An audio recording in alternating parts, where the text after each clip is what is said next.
अस्सलाम वालेकुम फ्रेंड, मैं हूँ टीएम मोटर्स से मोहम्मद ताहिर। ये होंडा सिविक है 2004 मॉडल। इस गाड़ी में मिस फायर है, तो इसका हेड खोल रहे हैं। इसके वालों का मसला है। टैपिट चेक किए था, ठीक है।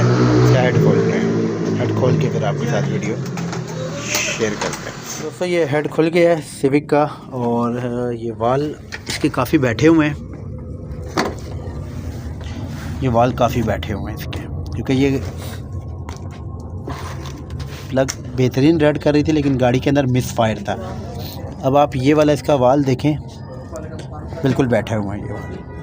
तो इसके वाल कराएंगे ग्रैंड, और देखिए भेजेंगे खरादिए के पास, देखेंगे कि वो चेंज करेगा या इसको ग्रैंड करेगा। तो क्योंकि मिस फायर हेड की वजह से था इसमें एक। और दूसरा, इस गाड़ी में जो नुक्स है वो एक हैरान कुन है कि इस गाड़ी में जो इंजेक्टर लगे हुए हैं वो लगे हुए हैं